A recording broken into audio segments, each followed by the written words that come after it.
Dans l'actualité également, Fanny, la grande déception des professionnels de l'immobilier. Ouais, pas du tout convaincu. La prolongation du prêt à taux zéro, la fin du dispositif Pinel ou le rachat de logements aux promoteurs annoncé par Elisabeth Borne au sortir du Conseil national de la refondation dédié au logement hier soir sont loin, très loin d'être suffisants, Aurélien Fleureau.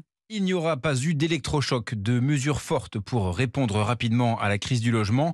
Après 7 mois de travaux au sein du Conseil national de la refondation, les professionnels sont sortis très frustrés à l'image de Loïc Quentin, président de la FNAIM. Ce sont des mesures qui ne sont pas à la hauteur de la situation, ce sont des mesures qui vont continuer à plonger la France et notre pays dans une grave crise de l'immobilier comme elle n'a pas connue depuis plusieurs décennies. Il regrette la fin du dispositif Pinel qui aurait pu perdurer sous une autre forme.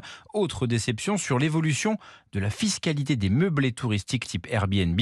Pour Christophe Robert, le président de la Fondation Abbé Pierre et co-animateur de ce CNR, cela pourrait aller beaucoup plus vite. Il n'y a pas besoin de refaire une mission. On sait ce qu'il faut faire. Supprimer la niche fiscale, imposer les mêmes contraintes en termes de rénovation, parce que vous savez qu'aujourd'hui des logements à l'année peuvent aller vers les plateformes parce qu'il n'y a pas les mêmes contraintes. Ça, c'est pas acceptable, on peut le faire. Ce CNR n'est pas conclusif, a promis le gouvernement, mais cela n'a pas suffi à calmer la colère. Rendez-vous en septembre devant l'urgence. L'exécutif sera cette fois obligé de réagir, glisse un participant avant de partir. Aurélien Fleureau, la semaine prochaine, c'est le Haut Conseil de stabilité financière qui se réunit pour étudier les conditions d'accès à l'emprunt, alors que plus d'un crédit sur deux est refusé. La question d'un assouplissement du plafond de 35% d'endettement sera au cœur des réflexions.